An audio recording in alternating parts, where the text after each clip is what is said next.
Clintonville Area Commission. Happy 2026. We will start with the Pledge of Allegiance before we move to approve our agenda. So if everyone is able to please stand and face the flag.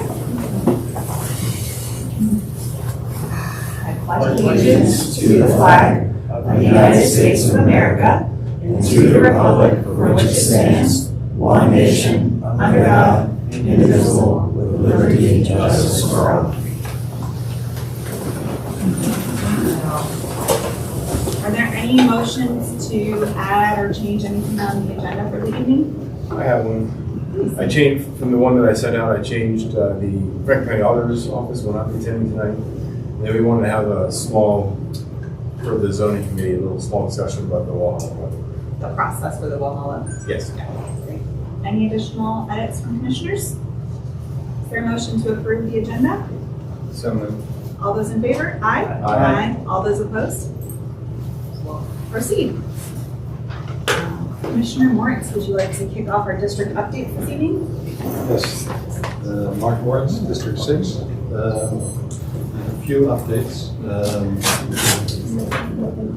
I attended the Area Commission Appreciation event. A nice certificate. Honor and recognition for our Clintonville Area Commission. So a couple of other fellow area commissioners. It was a nice event.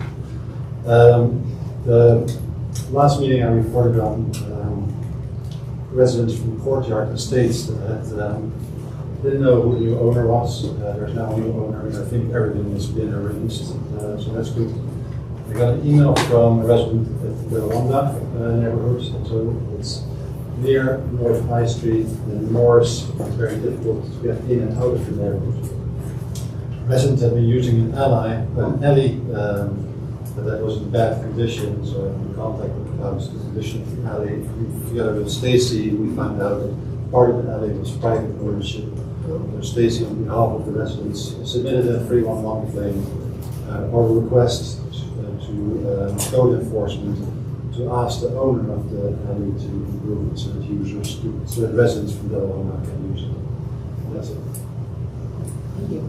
Commissioner Miller. Yep, Drew Miller, District 9, nothing to report. Commissioner Sasser. Angela Sasser, District 4. It's a quiet month, so nothing to report. Commissioner Isley. Josh Ivey, District 8, nothing to report. Commissioner Wada. All out of District 1, nothing to report. Welcome, Commissioner Clark, to your first meeting on the commission. Any district updates this evening? Yeah, so from my community, one of the big things was the basically development or potential proposal on California. There's been a lot of activity both within the Walhalla Ravine Association and amongst folks on the California street, almost exclusively opposed to the current proposal as it stands. So radiating to the body that there's opposition to the current structure as it's designed, and then have also just heard from a bunch of folks from my neighborhood both about the new fees that are going to be implemented by AEP and by the city for water and other things that will impact both renters and homeowners. So it was asked that I communicate that to the body, that regular working class people actually have needs in this community, and we want to make sure that we advocate for those interests. And then, which I'm sure everyone in this neighborhood is very aware of, I'll say the Ohio Health bypass lane, which was designed primarily for the economic interest of one institution. There's a lot of concern about the fact that there's been no advocacy around that. I know at a couple meetings that there has been active conversation around that, but I will just communicate that a lot of people in the neighborhood are upset with how that's been designed, how that's been implemented, and how there has not been adequate feedback from the community from folks who have spoken to me. Thank you. Commissioner Arnold. Yeah, so I have a feel good. So shout out to the kids on Brighton, which is the street beside. I'm on West North Broadway, and the luminaries of the railway to the river go from East North Broadway to West North Broadway. And Greg Nutter was the former District 2 Commissioner, and due to his untimely passing in April, I'm taking over his term. So he always did all the logistics for this. So we got caught short and late timing, and so we scrambled, did a Hail Mary, and the kids came over on Christmas Eve. They took their out of their day, and they came over and they set up the luminaries and knocked it out like in an hour. So it was a wonderful event. The whole neighborhood came together so that people could see that. So I just wanted to give a shout out to our youth because they're pretty fantastic. So. Very much in the spirit of Commissioner Nutter's good neighbor shout outs every month. So thank you. Commissioner Weinman. Mike Wyman, District 7, nothing to report. And I'm Brittany Bolton, District 5. I spent a lot of my time on kind of administrative upkeep with this newer annual meeting, preparing for committee appointments, and we'll have a really good discussion here shortly about getting ready to put together the slates that we'll approve in February. So more on that shortly, but that's where a lot of my commission time has went this past month over the holidays. Thank you to all the commissioners. Commissioner Moritz, I know you shared the meeting minutes with the full commission. Would you like to offer any edits, or are there any other edits at this time? As I sent them, as I was preparing for today's meeting, I sent them out, and I thought I started the email saying, resending the minutes, and then I looked at my outbox and I realized I did not send those. Not sure if you have time to look over the minutes. There's one Easter egg. Would you like to describe it further? It was the Clintonville vibe. I thought that was a very nice way of describing it. Appreciate these strikes. I'll move to approve the minutes from our December 2025 meeting. Is there a second? Second. All those in favor? Aye. All those opposed? Any abstentions? Okay. I'll abstain. We've got 3 abstentions, Commissioner Black, Commissioner Miller, and Commissioner Sausage. Thank you. Commissioner Miller, any treasurer's updates this month?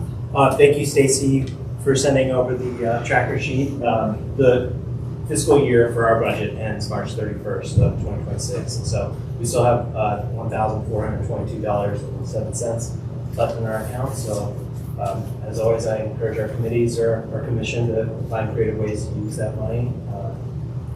If we don't use it, we lose it. So, whatever anybody can think of, please just coordinate with myself or Brittany, and we can work with Stacy to get whatever we need. Thank you. Any questions for Commissioner Miller? We all received that email from the post office. Yeah. Is that something we have to deal with? No. The rate is increasing for our post office box this year. I forget how much it is. Can't be much. No, I think it's like $300 a year or something, and they charge us in June or July. So. Yeah. Thank you so much. Oh, yeah, Commissioner Black. Commissioner Miller, just for the public's information and for mine, where does the money come from? And just real briefly, a brief Yeah, I would defer actually to Stacy Sure. if you could. No problem. So the fiscal year for area commissions is April 1st through March 31st. Every commission gets $2,500 to spend during that fiscal year. I can send you a list of allowable expenses and not allowable expenses. I'll just go ahead and resend that to the entire area commission. And what he just said, if you don't use it, you unfortunately lose it. I think it goes back into the general fund for the city of Columbus, but it comes out of the Department of Neighborhood's budget. Thank you so much. Last year we bought a tent for the Green Spot Committee that helped with the Harbor Fest. And I think what else we use it on? Maybe new technology. Do you have a follow-up question, Commissioner? There was a election for them. So last year, we talked about using, I believe from this fund, a portion of this fund, to make a contribution to Clintonville fireworks. Can't do that. Thanks for following that. Did you have a follow-up question, Beth? Yes, so do we actively receive funds, or is it just funds that are from the city? Just funds from the city, yeah. And so all of those transactions, we would have to discuss if we want to spend the money and approve it all collectively. And then Stacy has like a credit card, right, with the city, and then she'll authorize the transaction. Thank you very much. Yeah. Any other questions? Thank you, Commissioner Miller. With that, we'll move on to our election of 2026 officers. This is an election of our chair, vice chair, secretary, and treasurer that we do at our January meeting every year. Historically, we've started with our treasurer and then secretary, vice chair, and chair. We can entertain a motion to elect someone, and then that needs to be followed by a second. And then we'll do a voice vote for each position. Is there any discussion among commissioners about the 2026 officer election? Commissioner Platt.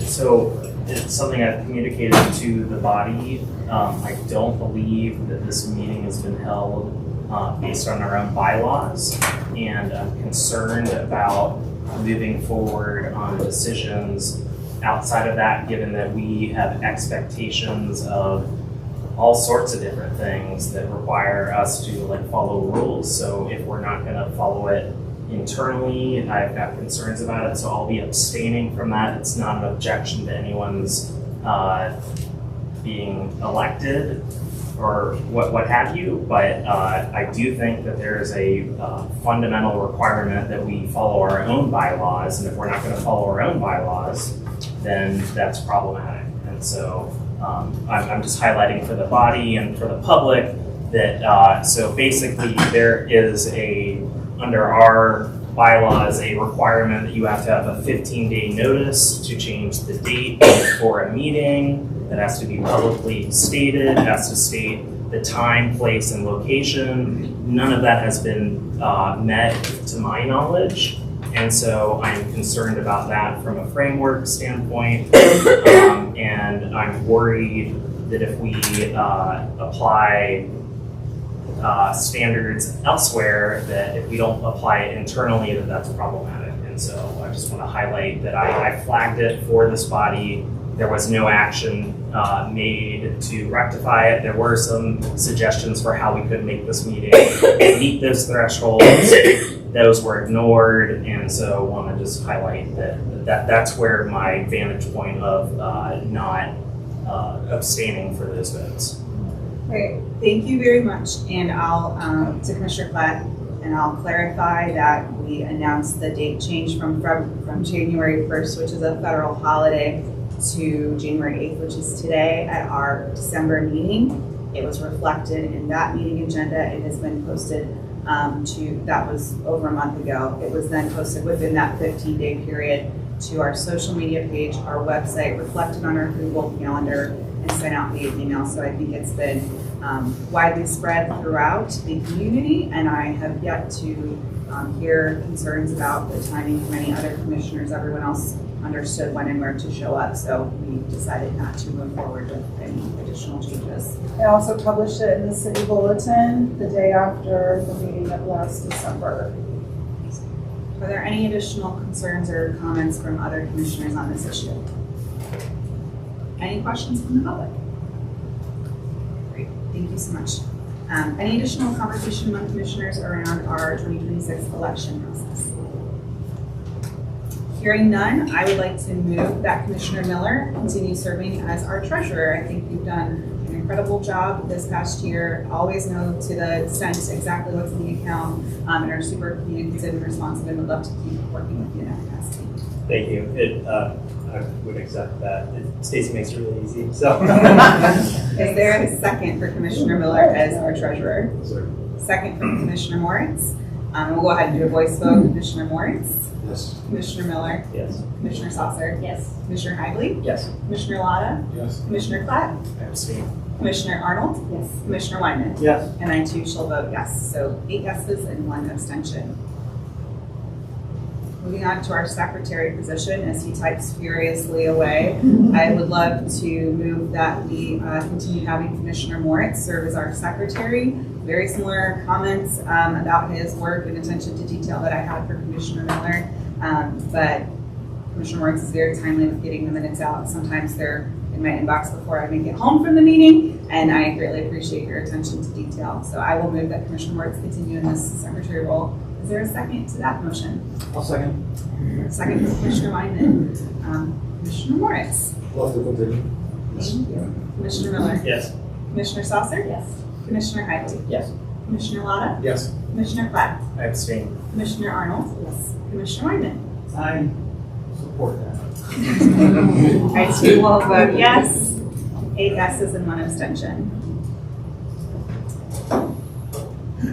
I would now like to move to support Commissioner Lotta remaining on as vice chair. He has put in an extraordinary amount of time on putting together our agendas and carrying around the box of all the gear and the signage and communicating with the city and many neighbors and chairing meetings when I've had to travel for work and maternity leave. And I really appreciate working with you. Would love for you to continue serving this role. Thank you. Is there a second to Commissioner Lotta? Commissioner Miller seconds. We'll voice vote. Commissioner Moritz. Yes. Commissioner Miller. Yes. Commissioner Saucer. Yes. Commissioner Higley. Yes. Commissioner Lotta. Yes. Commissioner Platt. I abstain. Commissioner Arnold. Yes. Commissioner Wyman. Yes. And I too vote yes. Congratulations. So that's 8 yeses and 1 abstention. Anybody want to go for chair? I would like to make a motion for Rich Bolton to continue to be the chair of our commission. I think you do a really wonderful job. And, I know it's hard work sometimes, and you put in great effort for it. I think you'd be great to continue doing it this year as well. So. And I second it, and I concur with your comments too, and the fact that she knows a lot of people in the city, which I don't think a lot of people do that. I don't know if that's a plus or minus. Thank you. Go ahead and voice vote Commissioner Moritz. Commissioner Miller. Yes. Commissioner Saucer. Commissioner Higley. Yes. Commissioner Lotta. Yes. Commissioner Platt. I abstain. Commissioner Arnold. Commissioner Wyman. Yes. And I will vote yes to show that I'm committed to continuing in this role and really appreciate the vote. Congratulations to all of our officers. Thank you for volunteering your life. We're going to move on to committee chairs. I'm very excited to share that we have some really great volunteers who are going to step up for our community and or continue serving. Let's see, where do we want to start? Who wants to go first?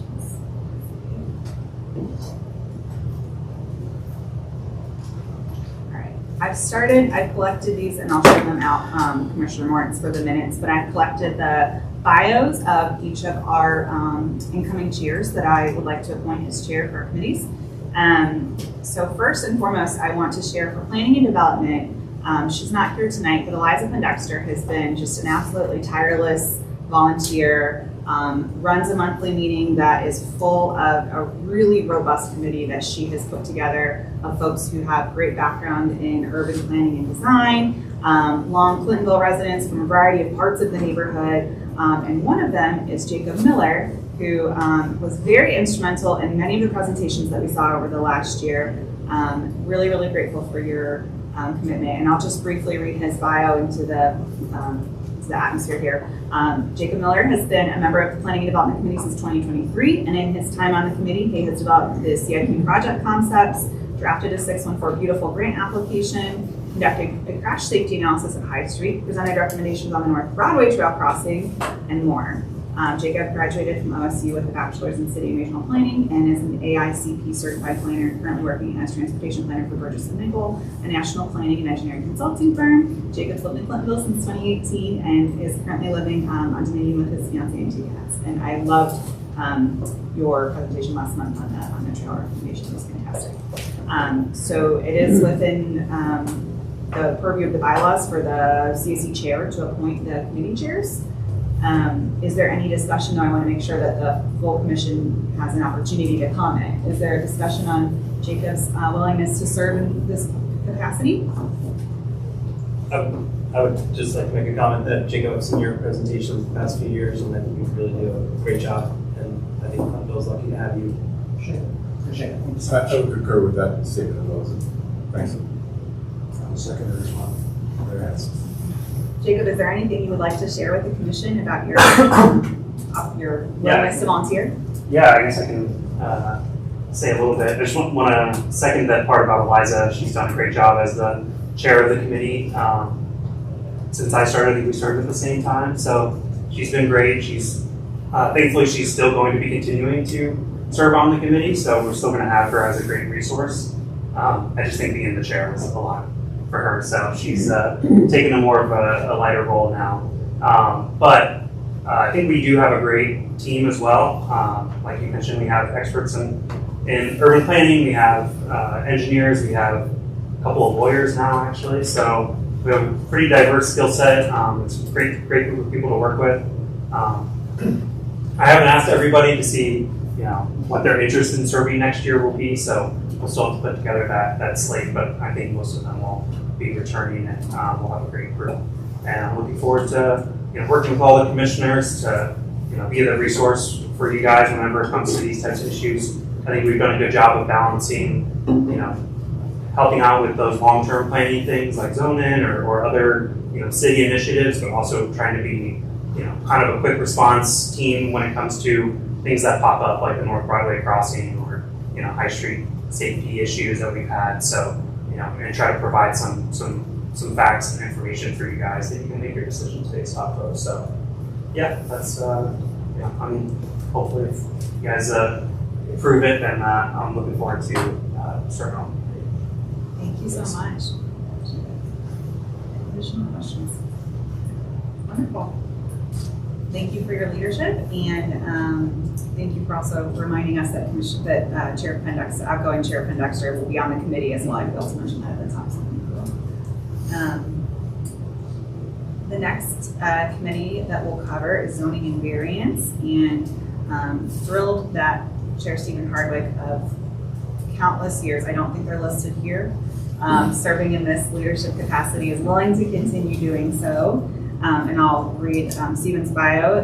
He's a 23-year Clintonville resident, served on CAC Zoning and Variance Committee for, it says over 15 years, and has been chair since 2016. He's also served as chair of the Elections Committee and a member of the Planning and Development Committee and the Bylaws Committee. He works at the Ohio Public Defender's Office, where he represents people in the Ohio Supreme Court and in the Court of Appeals across the state. Before he joined the Public Defender's Office, Stephen was an associate at Bricker and Eckler, where he represented school districts and construction-related matters. He served on 3 facilities commissions for Columbus City Schools and has a BA from Cornell and a JD from school up north. He taught English as a Peace Corps volunteer in Tunisia. And I have really enjoyed working with you. I can't compliment enough your ability to point us in the right direction of code and of our own bylaws and your own willingness and going above and beyond of creating the rules that your committee follows, updating forms and processes to be reflective of ongoing evolutions of the policies that are happening at the city level around accessory dwelling units in particular this past year. So I could not be more excited that you're willing to stick around and continue leading the zoning committee. Would you like to share anything about your continued volunteerism? No, I think the commission in general has a good reputation in both the city as a place where we hear application, the committee and the commission, right? That's your applications timely. We have the committee has a mission, which has 3 parts, which is one, making sure applicants need to present the best possible case they can, letting the public, allowing the public to have the most meaningful comment they can, and giving the commission the information it needs to make a decision. I keep repeating it. I think our vote is the least important thing. The most important thing is the explanations that the various members give, because that gives you a chance to decide who you agree with and what you think about. It gives you a base to jump off with. And I'm also one of the things I'm most proud of is starting the position of vice chair, which meant that when my kid had a performance at their school on the last zoning committee meeting, we could still have a committee meeting and everyone could get their say and things move forward here. I would ask before the end of the meeting if the body could look at my proposal for timing for getting applicants to the committee and for discussing it and processing it to make sure this is an open process to make sure I don't make mistakes and everything gets done timely and fairly and openly. And I think at some point in the appropriate time. Before the next agenda item, yep. As soon, that will be a part of the appointment of committee chairs. Because I think that the standard that you're setting for zoning and variance could be followed by our other committees. Any questions from commissioners for Chair Hardwick?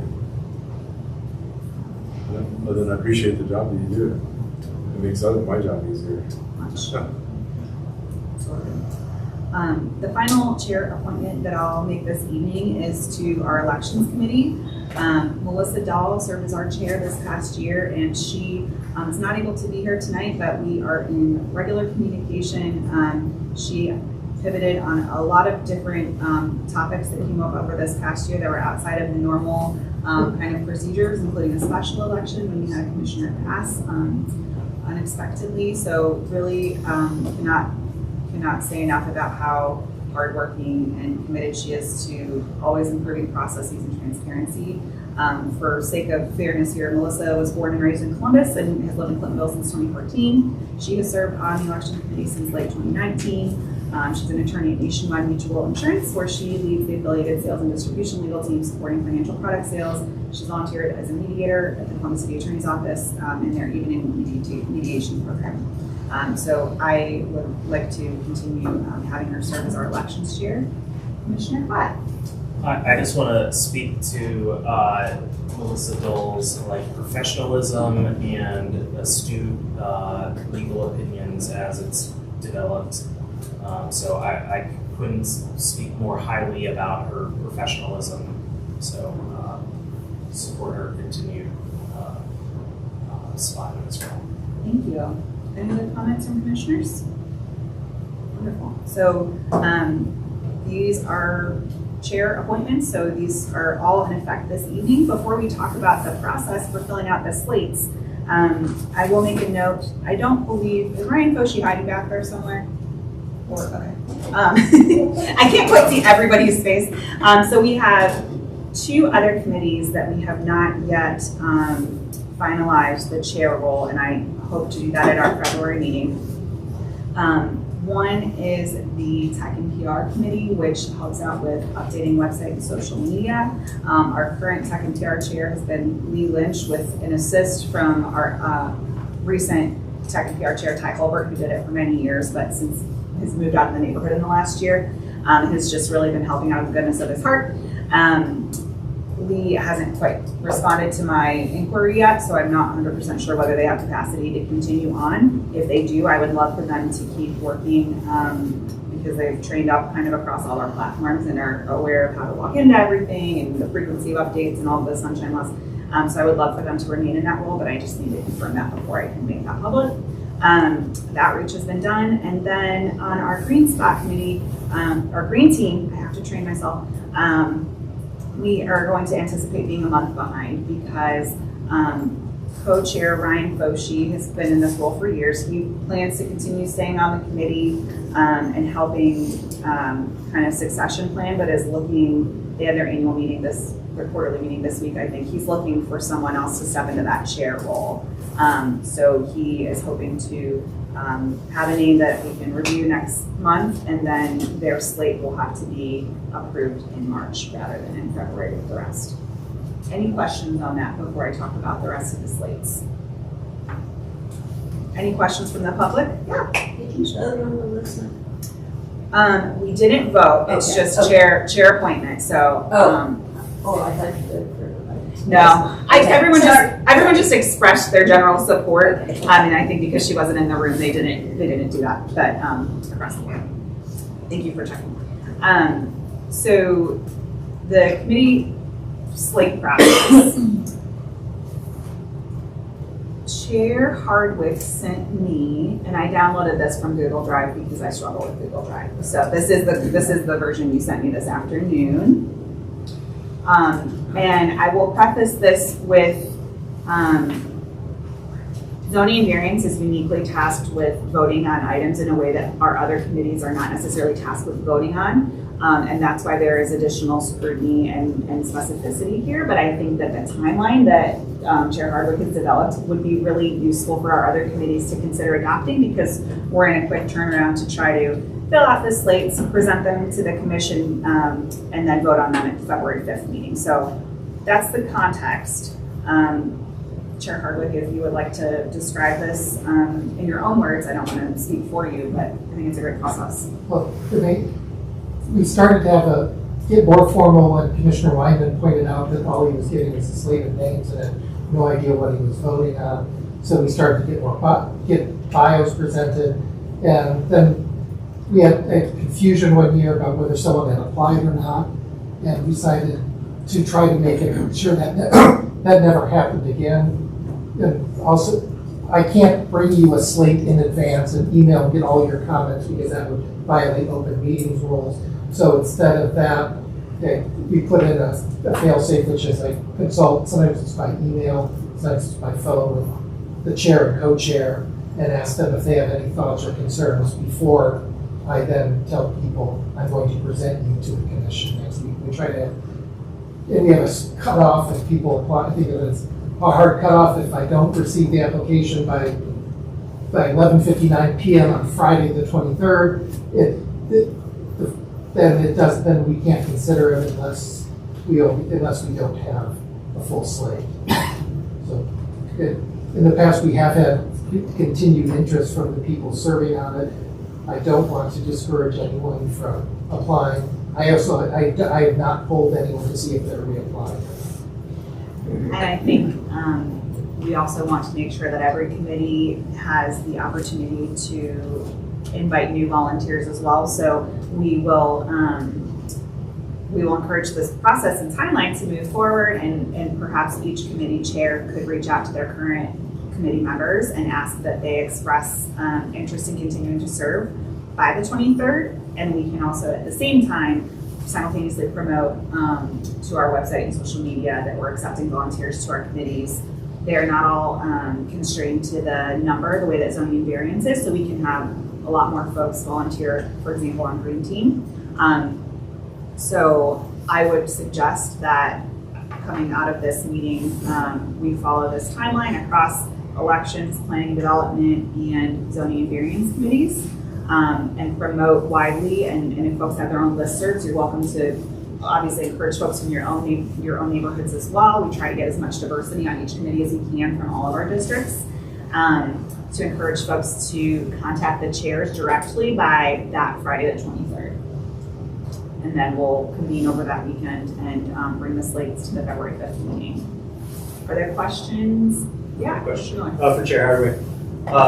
In the past, I think you have tried to encourage applicant or participation on your committee from all the different districts. And I was wondering, where does the committee currently stand in terms of district representation, and are you still trying to reach that? That's definitely a factor. When I was trying to choose who to recommend among a couple of people, the deciding factor was one of them lived on my street, and I needed that was the deciding factor. The other, we try to get as much diversity of geographic diversity as possible. We also try to get background diversity, and I always try to remember, we are not a representative body. You are the representative body. We're a technical body, and I always try to remember that we don't speak for anybody but ourselves.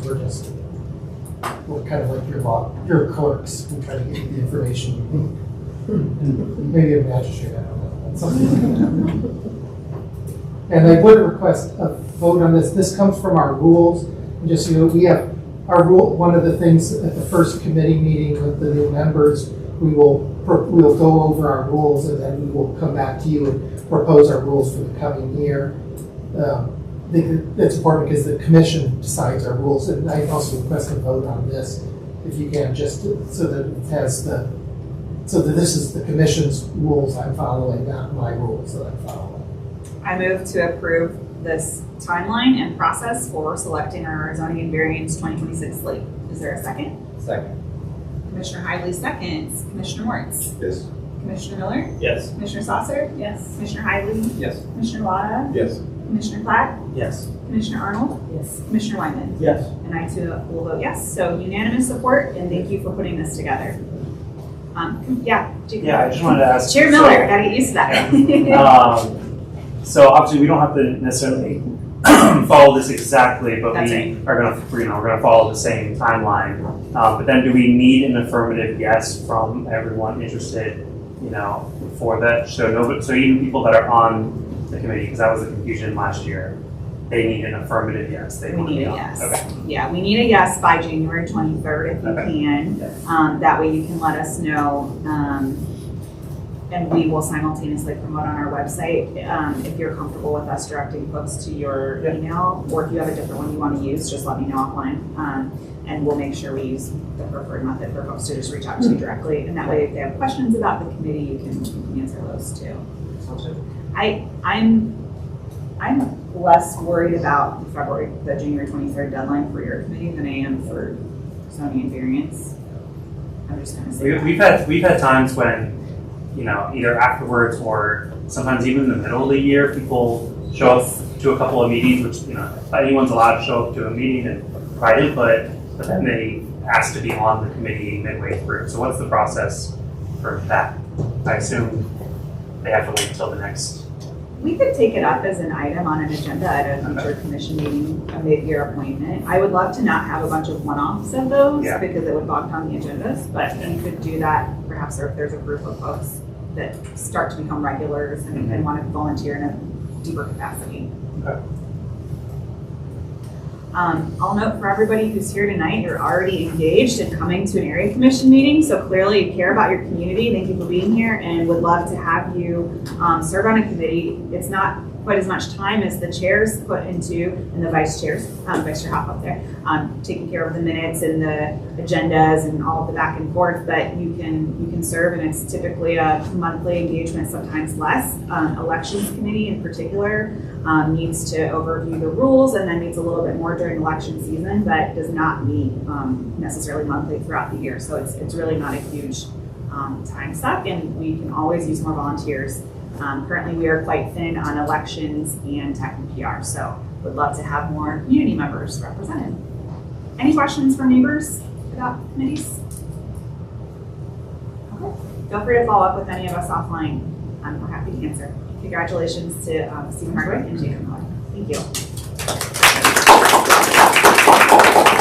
Chair, was this shared with us? It will be. It will be in the next 2 minutes, if I can. That'd be great. Nice. And I will note, the commissioners at Clintonville Area Commission, for our chairs at the moment, just a procedural administrative item, is not going to Commissioners Arnold and Klatt yet. We need to get that fixed on the back end of the website, and I don't know how to do it. So if you can just email us individually until I get the light that that's been fixed. And I'll make sure anything I get to that full email, I will be diligent about forwarding to both of you until that's fixed. So apologize for that. Our next agenda item is updates from the city, and we can start. I would love to start with City Council because I feel like our schedules have been out of sync the last couple months. It's good to see you again. Happy New Year. Happy New Year. It's been like forever, so so happy to be back. Hope everybody's doing well this evening.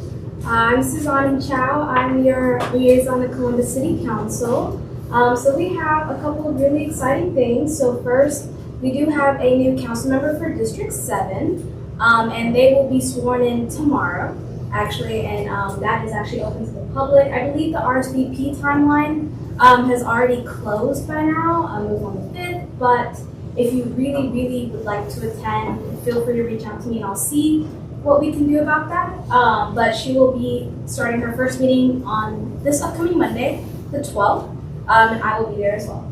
And one thing that we are doing, Stacy and I are collaborating actually for our first office hours event starting this upcoming, next Friday, the 16th. It will be at El Carrillo off of North 4th Street. And that will be a great way for residents to come and talk to us about any issues you're having, any questions, any concerns. And we will have Councilwoman Ross there, so if you would like to meet her as well and just talk to her about what she plans to do for the city, or just tell her about some ideas that you might have as well, you are more than welcome.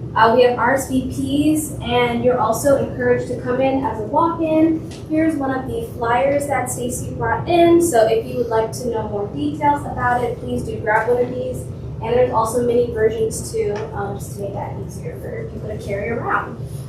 So that's one really cool thing that we have coming from council. Another, I guess not, another sort of different event is that we will be having our first public hearing of the year on Wednesday the 14th, this upcoming Wednesday. This will be about the housing, homelessness, and building operating budget. So council members Ross and Hardin will be hearing from the mayor's departments about the budget to see what can be done before the budget gets approved sometime in late February, we hope. So if you would like to come in and give a public comment or speak about the budget, or if you have any statement you'd like to make, you are more than welcome to come and do that. It's going to be at 5:30 p.m. at City Hall in Council Chambers. And if you want more details about how you can sign up to speak, just find me and I will give you that information. And then last thing, this is a small business awards gala that the council is collaborating with Mahogany Media Group. This will be taking place on Thursday, January 22nd. And we will be highlighting small businesses in Central Ohio that make a big impact in our communities. It's open to the public, so if you would just like to come and mingle with some other residents at this award ceremony, all are welcome. All this information is on our social media, and I'm happy to also send it to you directly if you would like. But those are all of my updates. Those are all of my updates. If you guys have any questions, just feel free to. If you wouldn't mind sending this small business award info to me, I'd love to share it with the Clintonville Area Business Association, because I'm sure somebody would love to attend from there. Did you have comments you can share? Yeah, thank you so much for your updates. Just from constituents, a couple things that have been raised to me that wanted to be communicated back to City Council. So obviously the activities of Councilmember Remy that were known well before the election were basically hidden until after the election, and then there was a settlement as a result of his activities. And so that was a concern that a number of my constituents raised. And then also the rate hikes around municipal fees were things that were left until after the election. And so a number of the folks from my neighborhood are concerned about holding information until after elections as a result. And I think and this is like a really small sandbox, but like what I'm hearing from folks is that we want a more accountable city council, we want a more accountable city government, and it was disappointing that those things were basically unaddressed until after the election. So I'd love to have a conversation with you about it for more as well, if you would like. I don't have a follow-up for that per se. I don't work on the scheduling as far as what goes on the agenda for council meetings, as well as the personal schedules of the council members. Those aren't. I'm not asking you, I'm asking to communicate that the public has some concerns around the activities of city council. Okay. From my constituents. So it's not about you at all, and I appreciate your advocacy and your work. So it's nothing about you, and I appreciate you sharing these important updates. So I'm here as an advocate for my district, and those were things that were expressed to me. And I think we're trying to create a different kind of area commission that's an advocate for our neighborhoods. which means like us standing up for these kind of issues. So we can either be quiet and settle down around it, or we can actually like be a voice for working class people in our neighborhoods. And so I'm here to say that like the old structure is at least hopefully changing, and I'm hopefully one of what will likely be many people both in Clintonville and elsewhere that are going to advocate for a different kind of structure. I will certainly relay though your comments and concerns to our members in their offices as well. Thank you so much. If you do want to send me anything in like writing in per se, if you have something, I can also relay it. I don't have a big enough check to make that relevant. Okay, no Thank you, worries. Commissioner Platt. Are there any other comments or questions for Ms. Michelle from other commissioners? Wonderful. I see we've got one question from a neighbor. Yes, I just want to feel the knowledge of this young lady on city council is because I guess she heard a lot about me and I haven't really met her. Also, the other thing is we are leaving out the disability in the elderly population in certain neighborhoods. And so how's this information getting to the community in certain parts of the neighborhood in Central Ohio Area Authority? And so now is the time to look at a new approach to this, maybe having some large print material, brown copies, and those type of things. Could seem like a lot of time we're leaving out the disability and disadvantaged population out here and through this community. I live in Linden, and so there's not enough activity, especially with elderly people or senior complex. How do they know this person that's coming on board the city council? Is there some type of newsletter that's coming out that's what is her role in this position that's coming on board? Because I did not know nothing about this lady that's coming on board at all. Then the other issue that you had is the you said something else as a public meeting that's coming up. And so who knows about this? Is the information getting out there, or is it some type of newsletter or some type of radio for the blind and disability or those type of things? And so we have to look at those things. What's being done about that now, since we're looking for the technology for the future of this? Because we have to really gear up on this now, because you're going to have a lot of people that's coming from different parts of the neighborhood, different languages that doesn't speak American. So what are we doing about that now, if I can ask a question? And when you refer to the lady, you're talking about Councilman Ross, who's coming into office? Is that her? I thought her name was Tiara Ross or something. Yeah, Tiara Ross. I don't know. I just met her, but she heard a lot about me from city council. Okay. So, like I said, again, I'm honored to meet her on a one-on-one basis. And like I said, I do want to thank you for your job. And this young lady up there, I'm glad to see you back. Thank you. Yeah, I'll just say really quickly, this was election season that we just had this past year, and it was pretty spread out throughout Franklin County. You should have received some mailers probably from the candidates themselves, either talking about themselves or talking about their opponents. So those were sent out to a lot of residents, I believe, throughout Columbus, because as far as Columbus City Council, it would only be Columbus residents who could vote on that. But of course, Franklin County oversees the election. So if you did go and vote, they were on the ballot. If you receive mail in general, like you probably may have received something within the past year about all the different candidates who were on the ballot.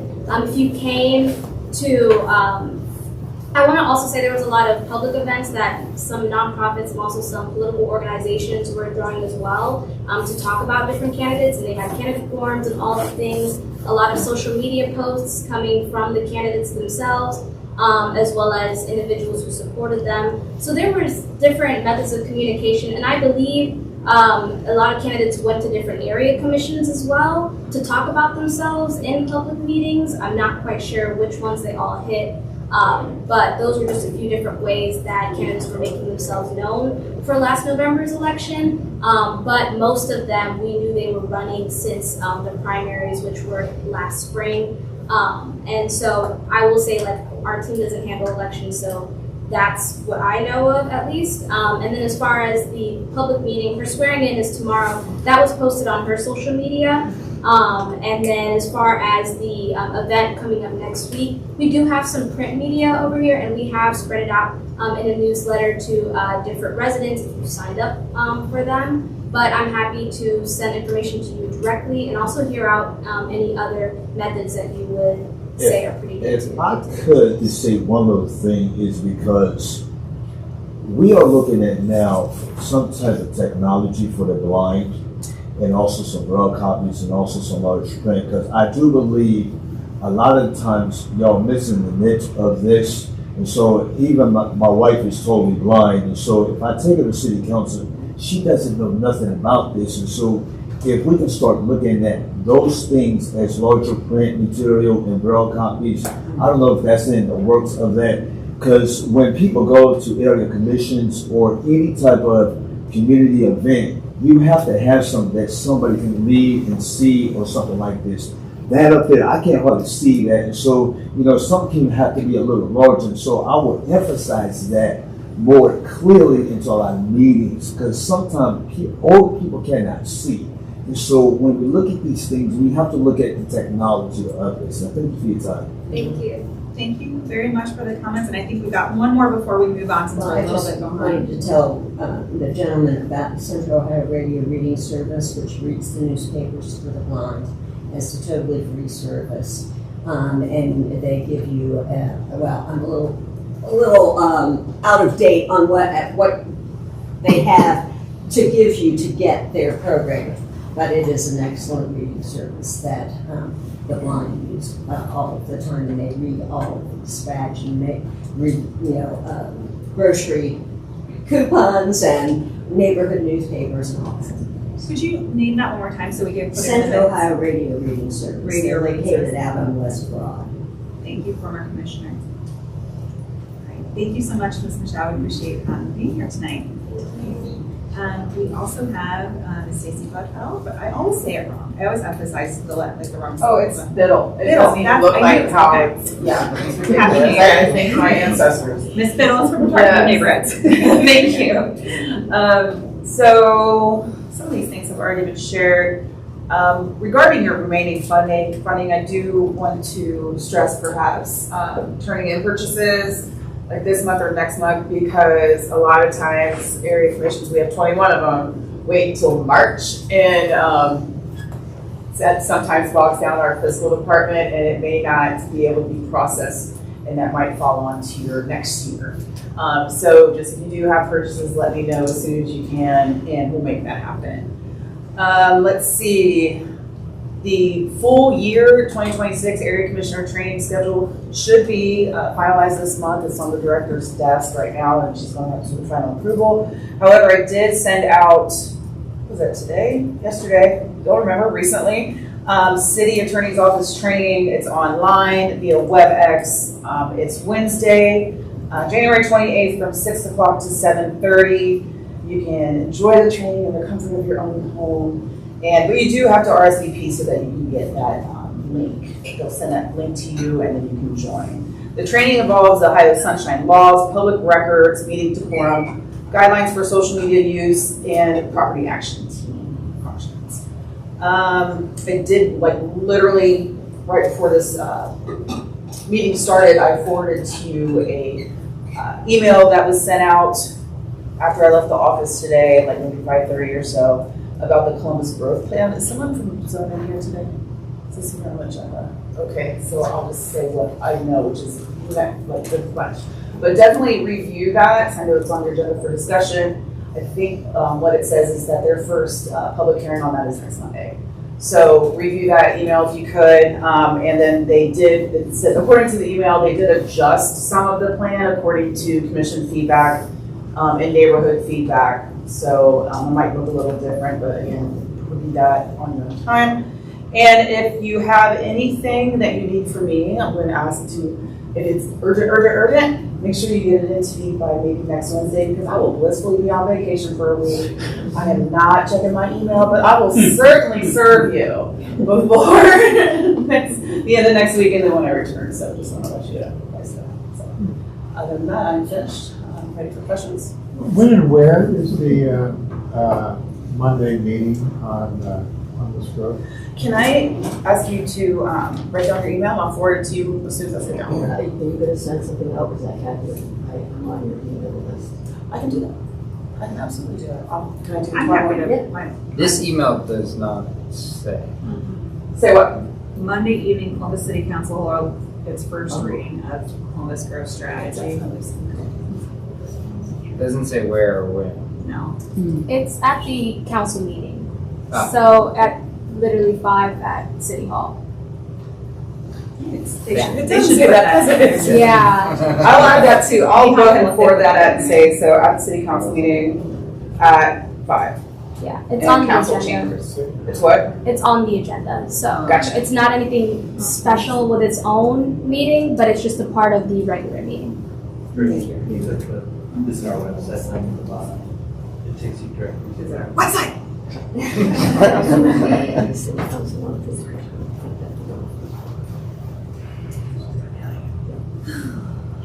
Oh, there. Oh, good. Thank you. Are there any questions from commissioners for Ms. Little? Awesome. Thank you. Thank you. Yes, so 5 p.m.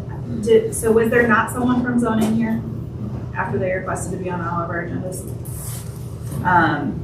That is a bummer. We will skip that item. Hopefully they'll be here next month. They did ask to come and do a brief monthly presentation every month along with our other city updates as they're moving through those changes. So I encourage them to do so. Oh yeah, sorry. Just one quick comment. Just to clarify, first reading does not mean that they will be voting to pass or not to pass it. So if you do come, that is not what's going to happen this upcoming Monday. That will be after, which should be the last Monday in January, because we do not have a meeting on MLK Day. So if you do want to be there for the deciding vote, you can wait if you would like before coming into council, just to let you know. Can the public speak on it during the first reading? Yes, you can speak on it. It's just a transparency thing. So it's like you can speak on it in advance rather than like the only time you can speak on it is the day they have to make the decision. But some people do come to the meeting wondering, like they're talking about it as if it's going to get passed that night, and the members do tell them like, not this meeting. But thank you for your comments. So, yeah. Public comment encouraged this upcoming Monday, the 12th, Yes. 5 p.m. Yes. at City Council on Zone In. One of the things, so transitioning from the Zone In and growth strategy updates really come together. Just to kind of set the table, the last couple months over the holiday season, we had received some quick turnaround requests from the city development division to give feedback on the Columbus growth strategy, sometimes with days of notice, sometimes with hours of notice before the next opportunity. And we have primarily, we've sent back statements saying we really want more public engagement. We want you to come and explain at one of our area commission meetings how the growth strategy and Zone In interact with one another. What's different, what's the same, how does Zone In is legislation, is the growth strategy a guiding document? What does all of this mean? So that invitation is still very open. Our next meeting, unfortunately, is not until February 5th. We could have folks come and present at a zoning meeting this month potentially, or we could use another committee time that's already on the books. But that has been the CAC's message essentially. The headline has been, we want more public engagement. So in light of that, the Department of Development has invited me as the current chair and Chair Hardwick of the zoning committee to come and sit down with them and talk about some feedback. So forgive me if I'm not representing this correctly. This conversation already feels like it was a year ago. This week's been busy, but we're essentially planning to reiterate this concern about the lack of public engagement around this education tomorrow, but wanted to provide space during this hearing, one, to let everyone know that that was happening, to be transparent, and two, to take any other specific feedback from commissioners, since we will have some time with our staff tomorrow that we can share out. So that's where we are. Open discussion. Any commissioners have questions, comments, reactions? Got a question. Are you meeting with Christopher Moore? Mark Davila? Mark Davila, I think, and Lou Taba. Dravilis. Lewis, Dravilis. yes, Oh, Lewis. And Lou's the one who called me. Yeah, he's the principal for zoning. And how will they incorporate our comments into the legislation? That I'm not 100% sure. Because they offered us dates in December, and we picked this date as when we're available, and they didn't tell us, oh, we're gonna send the legislation on this date. So it seems like we're being gamed with, and that's not entirely honestly. And I've usually been one of their strongest defenders here, and they are not being honest with us or fair with us. I will reach out to them tomorrow and see what's been happening here and all of that. And explain them ask them to be ready to tell us how our comments are reflected in the legislation that is presented Monday. Yeah, because I'm gonna have to take PTO to come downtown on a Friday afternoon and have a conversation, so. Nice schedule. It's hard to imagine much will change between Friday and Monday. Right. I think part of the point is to tell them, to make that point to them. And I do think it would be, my recommendation to the commission is to consider taking a vote formally opposing the growth plan as of now. And then we could bring that to the meeting and have someone authorized to go to city council on Monday to tell them that. And Commissioner Platt had a comment too. I would support that position, and I also want to second that I've got lots of criticisms of this body. I don't think they've often been advocates for the neighborhood, but on this issue, they have been, at least after feedback from the public, responsive. And I'm concerned that it's we have no say in this process. Fundamentally, we have no say, and we can tiptoe around the reality that it's a process that's already been decided, and let's just be honest about the fundamental facts, which is that this has already been decided by the people with money in the city, and they are making the decision, and we can either make a statement saying that yes, this is something we want, or we don't. I'm honestly some of the parts of it may make sense, some of it may not, but none of us really have fundamentally any say. So it's just a charade. So let's be honest about the facts at the ground, which is that we in this body have no say in this process. Fundamentally no say. Yeah. And Commissioner Wyman. I would agree with Commissioner Platt, not the first part, but the second part. But even this dispatch story really bugs me, It will not totally replace area funds. And what does that mean? More will it replace community plans in Linden, Hilltop, and Eastman. So we get 3 neighborhoods that get to keep their neighborhood plans, but not the other 40-something. What does that even mean? So, I'm totally opposed to this plan. And I think I agree with the chair that we should have a vote against it. I've been thinking about this since we've had our special meeting and other things too, and I think I'm coming now more in terms of being against it as well, mainly because we just don't have any say in what goes on. We've developed our own Clintonville area plan, and that just can't really be thrown out the window because I had a lot of people with community members, and that's the goals for the community. That's kind of the way I'm leaning right now. Any other commissioner comments? Are there comments or questions from the public? Former Commissioner Weatherall, sorry. Well, Commissioner Platt, you have not contacted anyone in your district on how to sign up for emails from you, and so that lacks any kind of input from me that I could give you also, and I have no idea how you stand on things. Obviously, I'm learning a little more tonight, and you just gave up your right to write a letter to the city council about your concerns that you told the city representative because you don't have enough money. You have much more clout than some people because you are now a commissioner and you need to use that clout and not say, oh, I don't make enough money to do that. You've got the clout and you need to use it, but I also want to start hearing from you because I have not been happy. You did not write anything about a candidate statement. You have not contacted anyone in the district to get people signed up on a listserv, and I would like to have a voice in that because I am one of your constituents. Thank you. So I don't know what to say other than I think I'm very responsive in my neighborhood, and then you can. I'm in your neighborhood. Okay. Well, that's. You haven't been. I don't even know how to get a hold of you.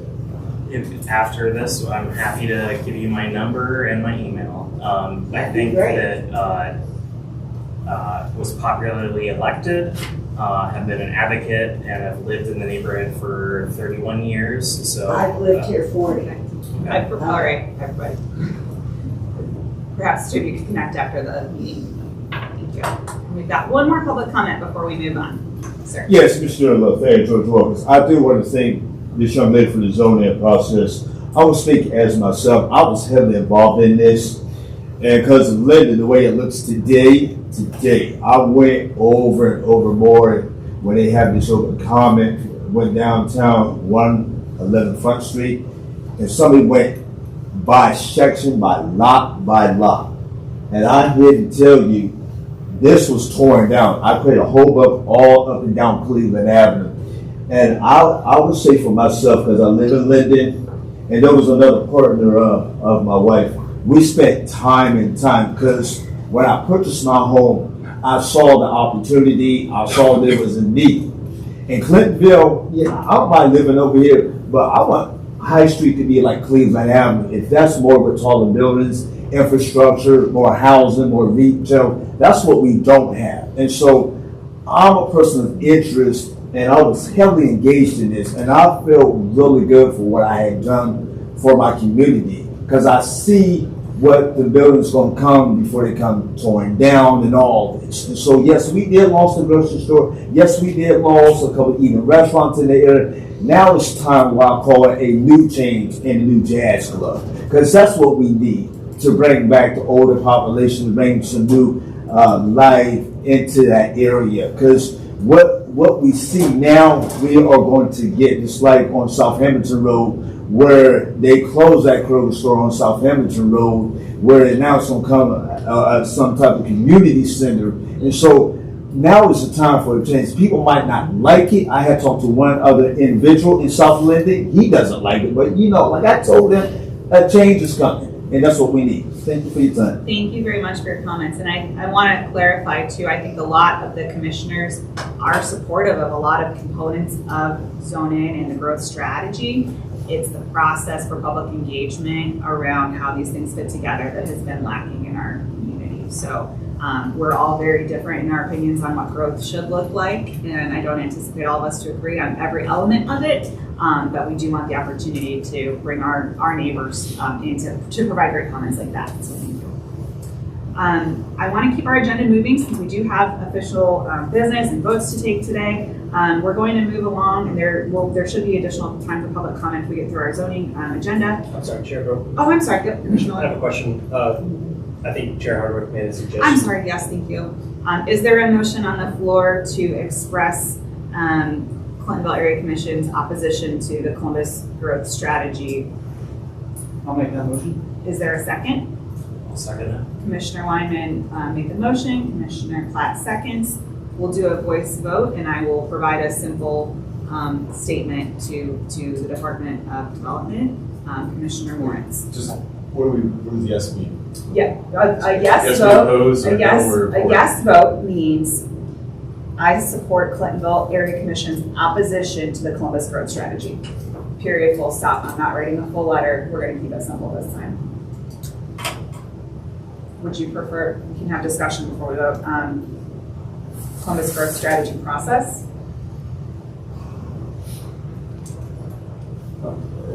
For a point of process, Sure. it's still a proposal, right? So like you're proposing what? So what is your proposal? No, my my proposal, it's not a proposal to vote against the plan. So that would be the thing, the motion at hand, not. Okay, so this vote is whether you oppose the Columbus. A yes vote means you oppose the Columbus growth strategy. Okay. So we have a motion on the floor from Commissioner Wyman, a second from Commissioner Klatt. We'll do a voice vote. Commissioner Moritz. I vote no. I'm disappointed in the process, but in general, I'm agreeing with the goals motions. Commissioner Miller. Yes. Commissioner Saucer. Yes. Commissioner Hively. Yes. Commissioner Lotta. Yes. Commissioner Klatt. Yes. Commissioner Arnold. Commissioner Wyman. Yes. And I am going to vote with Commissioner Moritz as a no. I do not want to be on the record as being opposed to a lot of the really great content in the Columbus growth strategy, but I do express my shared disappointment that the commission shares around the process. So with 7 yeses and 2 nos, we are saying no to the growth strategy, and I will share that statement with development at the end of the week. Just one more item regarding that. Does anyone feel like participating on Monday night to express the area commission's opinion? I cannot be there by 5. I cannot be there on Monday night either, and I'm really just asking if in addition to sharing those thoughts at your meeting tomorrow, if that letter could be addressed to city council. Sure. It'll be public record. We can send it everywhere. Any other questions around the process? I could speak if you want me to. I mean, it's up to the chair, whether or not who gets to speak. You're welcome to speak. I trust you not to say that you want no apartments at all and things that will. Take your chance. But All right. if you're willing to, I'm grateful. I was just there last month, doing handicap parking, so. Frequent flyer. But Thank you, everybody, for going through that process. I do want to make sure we get the sidewalk lease before us. So Commissioner Lotta sent me the material. Is there a representative from, yes, from Arkansas? Hi. Hi, how are you doing tonight? Wonderful, how are you? Real good. Feel free to hop up and wherever you would like to present. Yeah, I'll just probably just stand up right here. Okay, perfect. So I'm Brad Parrish, CEO of Arjol Architects. We are, do you want me to go through the presentation of this, or? You are welcome to, I think we have time, and. I'll be if you really wanna quick. yeah, It'll be whatever. really quick. So obviously, all of you have seen that down memory lane is, after many years, are closing their doors. David and Mia, who is the son, they own the building and they're looking to turn it into a restaurant space. Concept will be coming out soon, so I can't share with that to you. And tonight I'm with you. We want to do, there's a grass strip. If you go to the existing conditions, along the side there's a sort of grass strip. They want to create sort of an outdoor patio space. The property line does go, is kind of diagonal through that space, so therefore we have to work with Jerry Reiser and on the right-of-way encroachment. And the city has this sidewalk dining lease area that we have to submit.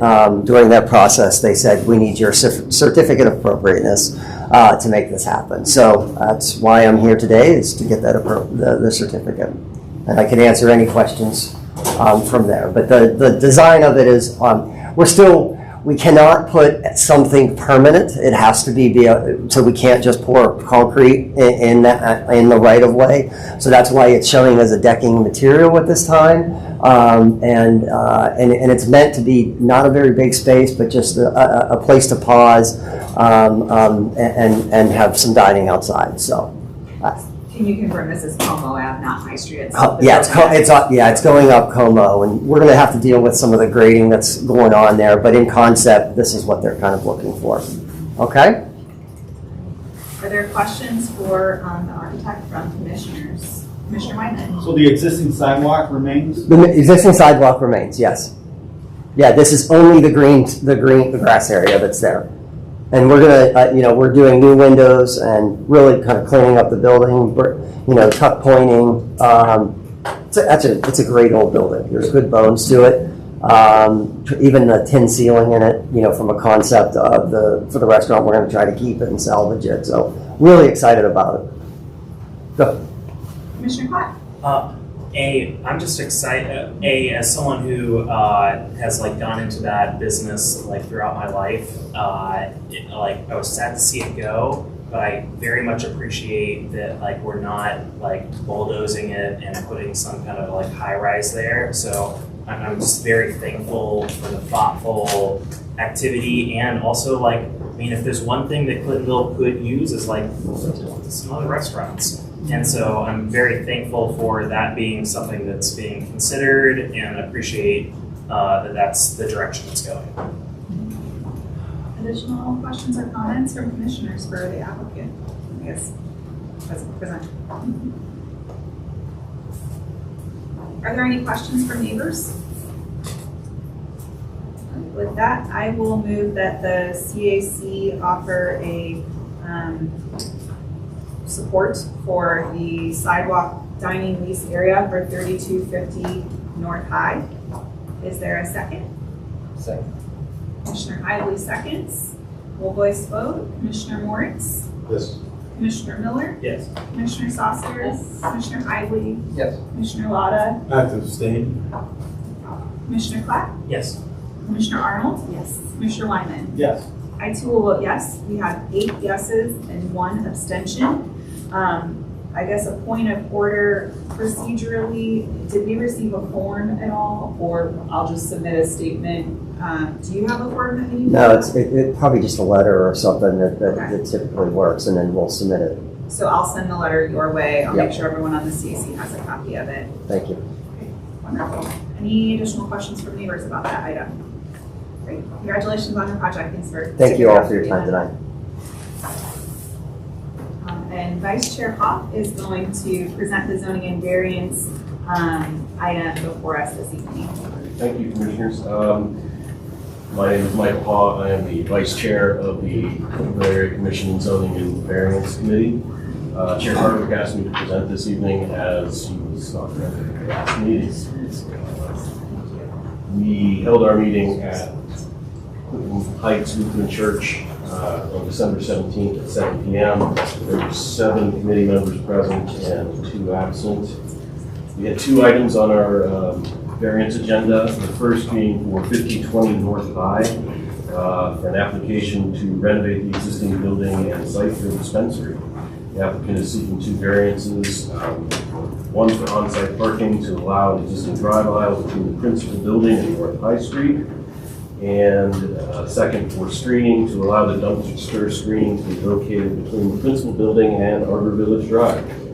I believe the representative for the applicant is here. If you'd like to make a short statement. Sure. I'm Jeff Brown with Smith & Hale representing the applicant. My client wants to rehab this old financial building. This is part of the North High frontage that was rezoned last summer. And so when we submitted our site plan for review by the city, they said, well, it's a new zoning district and you have 2 problems. One of which is the little driveway out front. This will be a one-way circulation. You'll have the curb cut at the south is one way in, and then the curb cut to the north is the right out on High Street.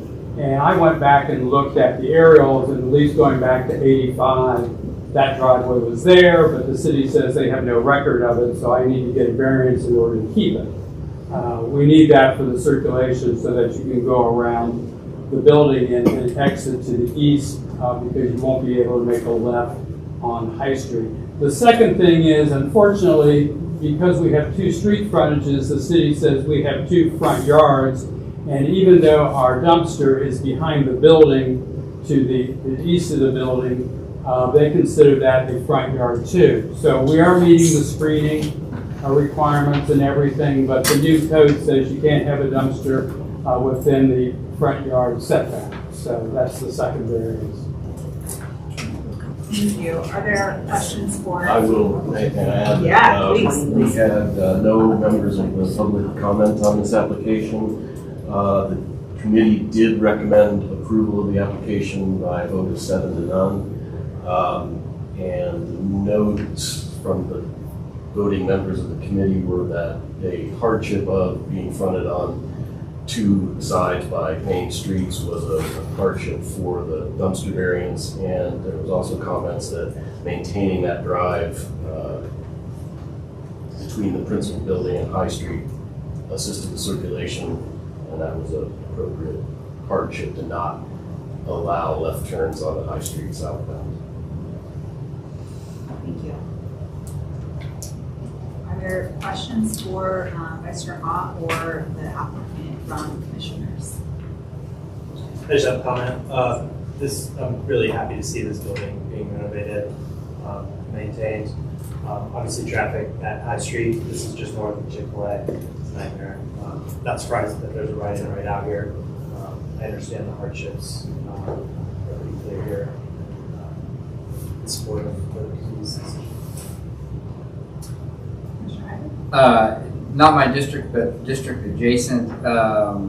I'll mimic your comments. I actually remember when I started the business that I run now, we were looking for new bank accounts, and that's when this bank was still open, and I went in and I kind of looked around and I thought, this business probably isn't going to be here very long. So I went to a different bank, but yeah, we're excited to see something happen with the building. It's been a bit of an eyesore for a while. So, Any other commissioners? Any questions or comments from neighbors? Yes, sir. This property y'all talking about 32. We're on 5020 North High right now. Yeah, 5020 North High. This was a beautiful building one time or another.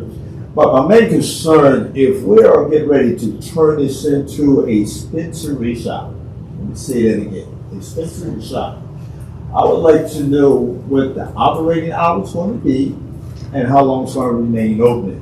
Because I know there's one on Cleveland Avenue in Michael Brogan that does not have no parking, but it has a drive-through. It also has a walk-through where you can walk in and pick up with credit cards only. My fear is we have the State School for the Blind, I think 2/4 mile down the street, and a senior citizen building. And I know there's a lot of foot traffic in around Wasteland Shopping Center and all of that. So I just want to make sure if this is being renovated, to make sure I have security cameras, make sure that this area is well lit. So thank you for the time. Thank you for your comments. Would the applicant like to respond? Yeah, I mean, we do have a drive-through, so you'll be able to either park and walk in or use the drive-through as a convenience to the customer. The manager is here. If you could give the hours. Yeah, 8 a.m. to 10 p.m. every day. Yeah. And then in terms of any of the lighting and everything, we would have to meet the city's requirements to light the parking lot. And they have security cameras and everything, because not only does the city have their own regulations from a zoning standpoint, because this is administered through the state of Ohio has their own specific regulations that any operator has to comply with. Thank you for your response. Commissioner Wyman. Since we have a manager here, one of the complaints we have with the other dispensary we have in the neighborhood is the packaging. People come out, they tear the packaging open, and they just throw it down. And it's all through the streets. Is that something you'll be able to police? Yeah, absolutely. Yeah, 100%. We clean procedure 4 or 5 times a day. Just one other question. Are there any other dispensaries in the city of Columbus that have a drive-thru? Oh, yeah, absolutely. Oh, okay. Yeah, there are a whole lot. Thank you. Shall the 5020 variances be approved? Commissioner. Do we need a motion? I don't know. I don't think we need one for zoning because we have to decide yes or no. So thank you for your willingness to make a motion. Commissioner Moritz. Yes. Commissioner Miller. Yes. Commissioner Saucer. Yes. Commissioner Hively. Yes. Commissioner Lana. Yes. Commissioner Platt. I'll abstain. Commissioner Arnold. Yes. Commissioner Wyman. Yes. I too shall vote yes. We have 8 yeses, 1 abstention. Congratulations on your project. Thank you very much. Thank you. Thank you.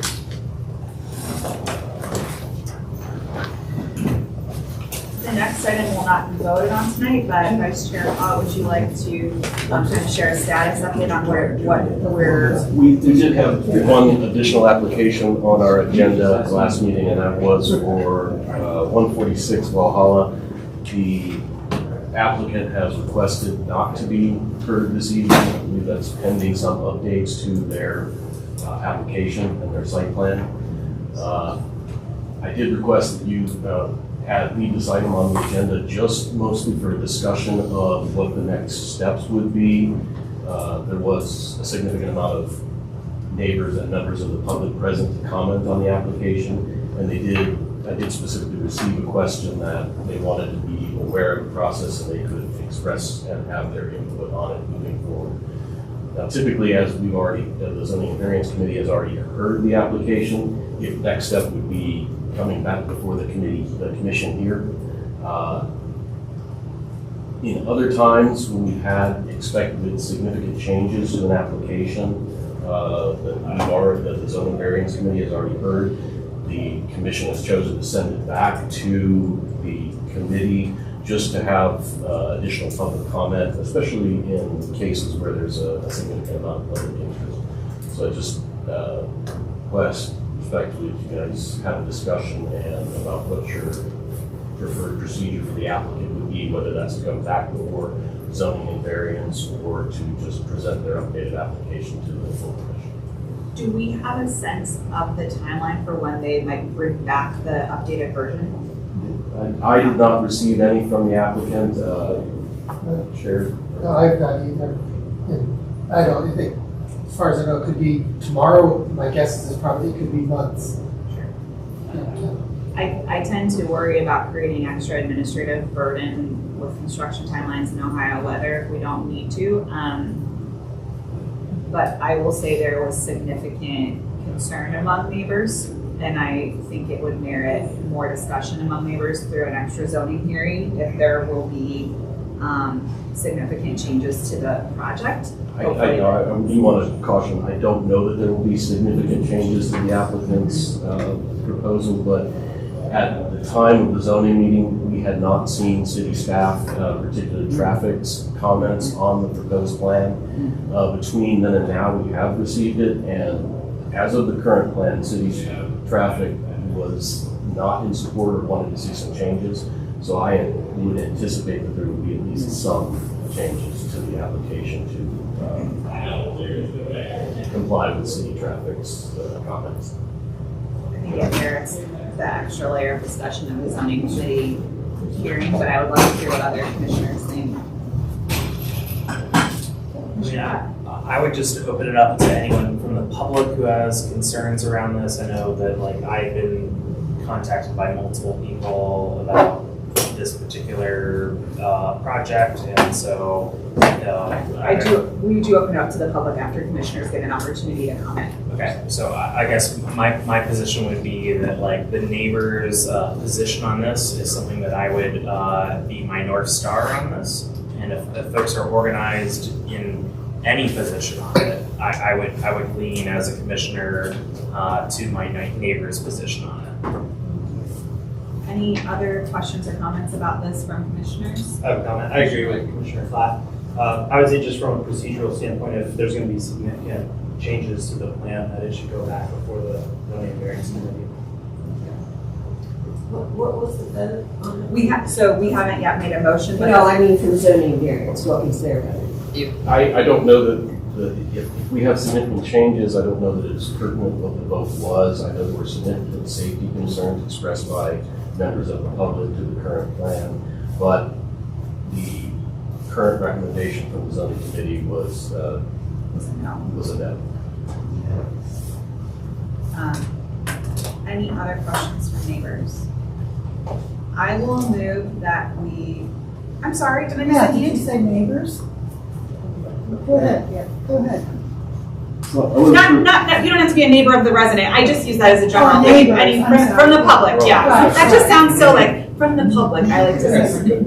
Was the question on your procedure or on the actual application? So I think you're welcome to provide any public comment that you'd like relevant to the project. I think I wouldn't get into a ton of specifics around every element of it since it's going to change and we don't know how much. But maybe a big picture comment if you wanted to say support or against, or if there's a significant change that you would like to see made to it, that would be really helpful. Sure. So I'm Jeff Bronson, Walhalla Ravine Association Coordinator. We actually, this was an impetus for us to take a vote on a statement, a resolution regarding lot splits. One of the major things they're requesting is a lot split. We're triple R zoning in Walhalla on purpose. From 50 plus years ago, we as a community, or they as a community, asked the city to impose triple R zoning, which I'm not sure how familiar folks are, but that requires a specific lot size, minimum lot size. The applicant is actually asking to create a lot that is dramatically, it's like 10% of the lot size of the triple R zoning. So we discussed that. We came up with a resolution, and I can share this with you. I made a bunch of printouts for you folks. And basically what we decided was that we didn't specifically want to address this development itself, but overall we wanted to express an opposition to doing any lot splits along Walhalla River. And so to the degree that applies to 146, which I think is kind of the cornerstone of their application, we are against lot splits. Would you like to share maybe a little bit more information about Walhalla Ravine Association for folks who don't represent the area? Sure. So a little background about Walhalla. Walhalla Ravine is one of the 4 ravines and remaining ravines in Clintonville. The other ravines are controlled. They all have park space or otherwise controlled by the government or by a government agency. Walhalla is very unique in that it's all private property, and so we act as stewards for the rest of the community for Walhalla Ravine. The lot splits, the triple R zoning I mentioned before was requested because there were people 50 years ago, residents, who were splitting off their lots to sell to other people to build houses in the ravine. And the association then, 1973, was so much concerned about this that they asked city council to make a triple R zoning to stop those lot splits. Is that response to that split level that's down at the bottom of the ravine? No, actually, west of the stone one you're talking about? No. Next to the bridge. It looks like a ranch home, basically, or a split level home. Oh no, that happened more recently. I think it's like the end of Lakeview. You're saying, like the one that where it's down in the ravine. Well, but basically, it's like there's like the top part and then a second part. Is that what you're talking about? They didn't split. That's the end of Lakeview. They didn't split that lot. Oh. Yeah, so there still are buildable lots in the ravine. It's not like we're stifling all development or something like that. But what we are concerned about is carving off pieces of the ravine and development. We appreciate you and your advocacy. I remember getting this email from you, and we'll include this resolution in the minutes as well. If you want to make sure Commissioner Moritz has this electronically too, that would be really helpful. And would encourage you to stay engaged once we see what the updated project looks like. I am going to move that we remit the application back to zoning and variance so that there are additional opportunities for public engagement on this process. Is there any additional discussion among commissioners about that motion? Is there a second to move? The only thing I'll say is I do think it's critical that we have neighborhood associations like yours to be advocates for streets, and so I just thank you for your advocacy. Having 43 votes or 40, actually no, 45. It is critical information that's relevant to the body. So thank you.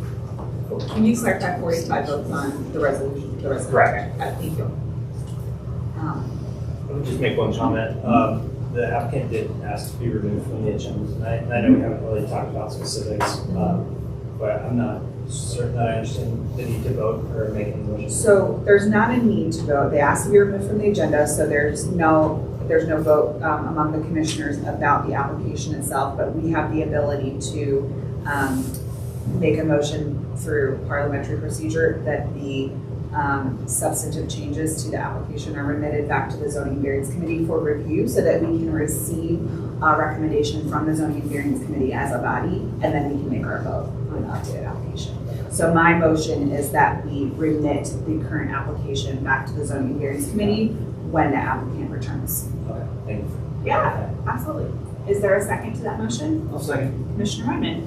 We'll voice vote, starting with Commissioner Moritz, to remit the application back to the Zoning and Variance Committee. Yes. Commissioner Miller. Commissioner Sauce. Yes. Commissioner Ivory. Yes. Commissioner Latta. Yes. Commissioner Clack. Yes. Commissioner Arnold. Yes. Commissioner Wyman. Yes. I also will vote yes. We have 8 yeses and 1 abstention. And thank you for that presentation and status update. Thank you to the Review Association for engaging on this issue. With that, we've completed. Is there anything else from Zoning and Variance this evening? No, do not have anything else other than based on when our next meeting is. That will be on, our next meeting will be on January 8th. Yesterday. 28th, yes. It's right after this. Wednesday, January 28th, 7 p.m. Clinton Heights Lutheran Church. If there is time, there's one way we might be able to make a good use of at least a little bit of funds. I can try over the next month to find a domain to use for the zoning committee's email address that doesn't have my name in it. And I can't say what it is because I have to go on like name sheet and figure it out, but get it to Stacy in time for her to put it on the P card. I don't think it'll be more than $100. They aren't expensive. And I'm not gonna do zoning.com or something like that. But I can run it by, it's just run it by the chair and the treasurer and make sure that it's. Thank you. That concludes our zoning agenda. We have additional time for public comment. If there's anyone here tonight who didn't get an opportunity to comment on items, yes, sir. Could you state your name and yeah, my name is Rick Tressler. I live on Ceramic Drive. Thank you. I watched the proceedings of this meeting in December, specifically relative to the Broadway crossing at the Old Tangent Bike Trail. Is there any indication when there would be a follow-up based on what was discussed in the resolution that was submitted then? Yeah, thank you for asking that question. We obviously don't have an update yet at this meeting, but there was kind of an open invitation extended. Commissioner Marks, do you have more tangible? I think we got an email from Parks and Recreation saying that they increased the speed or increased the length for pedestrians and cyclists to cross. And they were working on doing research on changing the lights so that there's no left turn lane coming off the freeway onto pedestrians and cyclists. I have the timeline here. They increased the pedestrian walk time from 24 to 34 seconds. You can expect the installation of audible, accessible pedestrian signal in 6 to 8 weeks. And this email was dated on December 15th. They're also they're using current traffic data to study the impacts of modifying the current traffic signal configuration. Per the discussion that we had here in our December meeting. And they don't currently have an estimated timeline of changes, but we're aiming for improvements by early spring of 26. So that's, coming up. For what it's worth, I was westbound on Broadway, waiting to turn left on Ohio Health Way. It was still dark. It was about 10 to 7 Monday morning. Can you clarify, were you driving or cycling? I was driving. Okay, thank you.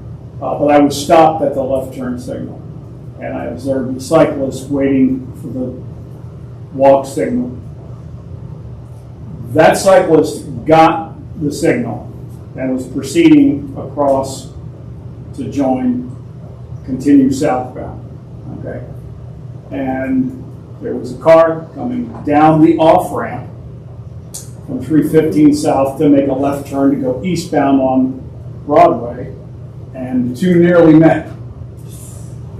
So, in my opinion, in my opinion, on some may share it, we shouldn't be waiting, people shouldn't be waiting until spring to fix this. And in my personal opinion, it needs to be an all stop. Everybody's got to stop so pedestrians and cyclists can cross southbound or northbound as needed. Because somebody's going to get clobbered, and then all of a sudden it's going to be a real big party. Nobody's going to go to it. That was our big fear too, that was brought up during that meeting, that particular movement. I mean, I got similar to just walking across as a pedestrian crossing that. I wasn't hit or anything like that, obviously, but it was someone beeping their horn at me just because, move it. Right.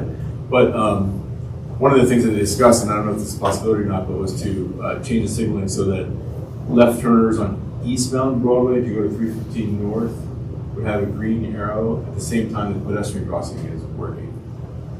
So that motion in itself, and I don't know if that's possible or not, I'm not a traffic engineer, but that, in my mind, but that in my mind makes all the common sense. By the way, I've been cycling for 40 years, and I'm not new to bike trails and having to deal with, intermingling with traffic. But until things get straightened out there, I'm just going to keep crossing in Milton. Well, thank you for coming tonight and for advocating. You're welcome. I think your concerns are shared by a lot of our neighbors, and we will continue to try to make this a top safety. Thank you for your time. Yeah, absolutely. Commissioner Morris. Maybe there's an idea good idea to invite people from public services to come next meeting to give an update. Because I know that recreation parks are not responsible for that part. So maybe it's a good idea to get people who are responsible for changing the signaling requests and come here to our meeting. Absolutely. Yeah, we can make that request for public service. I was just going to add, thank you for sharing that. And sure, certainly. Please let your cyclist friends know to please continue to come out and be vocal about it. I remember years ago when they proposed the idea of this crossing, we were all against it. We were like, it's just going to be a matter of time until somebody gets killed. And I think we had proposed, why can't you put a tunnel in or a bridge or something to continue that path until it was too expensive. And it's really frustrating. I don't really have anything constructive to add, but please, and anybody else who might be listening, I would love to see a bridge or a tunnel, but there's no way there's enough room, and even if there was enough room, so to speak, we would never make the ADA requirements because it would be far too steep, either up and over or down and over. Commissioner Black? I mean, I think this also just speaks to the broader, Ohio Health has basically strong-armed the city into a series of developments in that area that have impacted us for their economic benefit, but not necessarily for community health. And so I'm just highlighting the fact that the end of that, the old, the pinball off ramp or whatever, those are all just economic decisions for business interests. It's actually very helpful for my wife because she walks every day to Ohio Health and works there. But for anyone else, all of that investment seems only to benefit one institution versus the community as a whole. I'm just unclear on what it was trying to solve. And so I appreciate your advocacy on this. Me too. Let's not forget the $10 million that was spent on 2 bridges. Exactly. People aren't going to use the crossing. Those bridges are kind of worthless. Yeah. Right? Totally. You had to have those to get to cross Broadway. It's the bridge to Roosters. Are there any other comments on this topic from commissioners or other folks? Are there any other topics that residents wanted to bring up this evening? Let me make sure there's nobody else since we've had a couple turns. Anybody else? Okay, yes, sir. Yes, my name is Mr. Wilkins. For the last couple of days, Jason to North Linden area, just like the young man said, before anything happens, I was kind of surprised with the hit and run here on Cleveland and Lakeview. And, you know, something's really got to tragically happen before something gets done in the city of Ohio here. And unfortunately, this lady was hit and killed because the driver just ran away. And so this really impacts the whole entire city.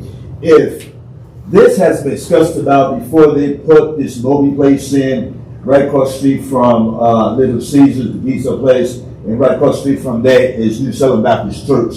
And so something really has got to tragically happen due to somebody getting hit and killed before the city really do something. Because now my eye is on this, to take this to City Council in North Linden Area Commission that I have sit on. And so really looking at these things, the people has got to be engaged before another person get hit and killed. This is the only way that the city will do something. If we don't collaborate with our constituents and neighbors with this, this is a heavy intersection where somebody got hit and killed on that night at 10:15 on the way to the hospital, and that person had died. This is somebody's daughter or something. There's a lot of things that's happening in the city, and the voice has got to be really heard. I know y'all serve there as a Clintonville Area Commission, but if the people don't come out and voice their concerns, especially with bikes, automobiles, and pedestrians and all that, this is going to be the priority thing now for the city of Columbus and also different area commissioners. So again, I'm very intrigued about this. Today we have another killing in South Linden today at 3:45, a deadly one. And so that was on Hudson at 3:45. And I saw like 15 police cars and one ambulance and one baggage wagon. And so this is a troubling to my community. And so if y'all see something like that, don't hesitate to pick up the phone. Don't hesitate to call 311 that y'all need this. You know, now is the time to get things moving as quickly. Thank you for your time. Thank you, and thank you for sharing those tragedies. We are continuing to make traffic safety one of our top issues every month going forward. There was a fatality in the Clintonville area last year in front of the Giant Eagle on High Street. So this is something that is close, I think, to the hearts of pretty much everybody up here, and we will continue to advocate for safety for folks, most of it all who might be on foot or otherwise. So thank you. Commissioner Platt. So I had been asked by a neighbor who works at Starbucks. So for those who are not aware, the Starbucks in our neighborhood over by the Wendy's is on strike. And so those folks are not getting paid.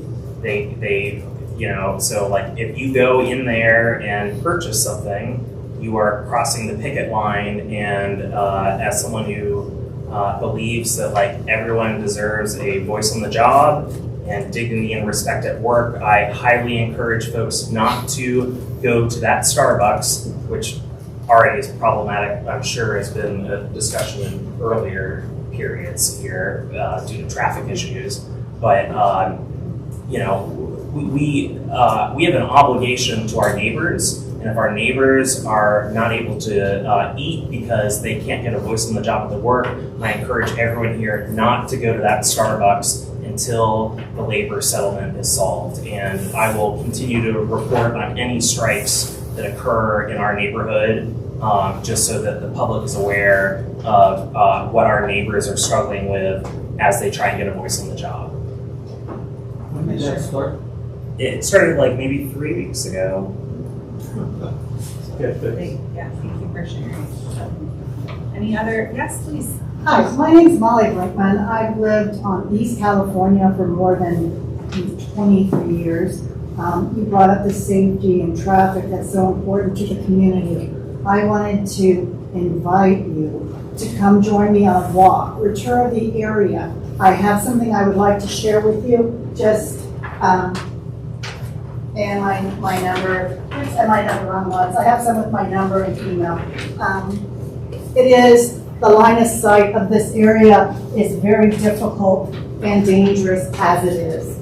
It's not going to get any better if there is a large building on the corner there That is my only saving grace when I drive either way or I walk. And people around our area use that road because there are no sidewalks, because it was an alley once upon a time. So I just wanted to share this because I know this will come before the zoning. I'm not sure how quick it'll turn around, but there are a number of residents on California and Walhalla who are not for this. They're not the best at emailing. They're used to calling people sometimes, so that doesn't work a lot. But I just would hope you consider that. And if you would like to look at that area, because at any given time during the day, you cannot see who's coming at you. You have to just kind of like wait and slowly go around the side. That is without a huge building, which is larger than the original building and garage almost combined. So, thank you so much for printing this out for us. Sure. Thank you for being here tonight, and thank you for your advocacy. We'll do our best to get the word out as soon as we find out when the newest version of that application comes to the zoning hearing committee. We'll post it across all the pages. So, thank you. We have a couple minutes before the library shuts. Any other burning items this evening? Our next meeting will be at 7 p.m. in this room on February 5th. That's another Thursday. If you have a few minutes and you're able to help us put away chairs and tables, it's greatly appreciated so we can leave the library on time. We're great hosts to us. We are adjourned. Thank you.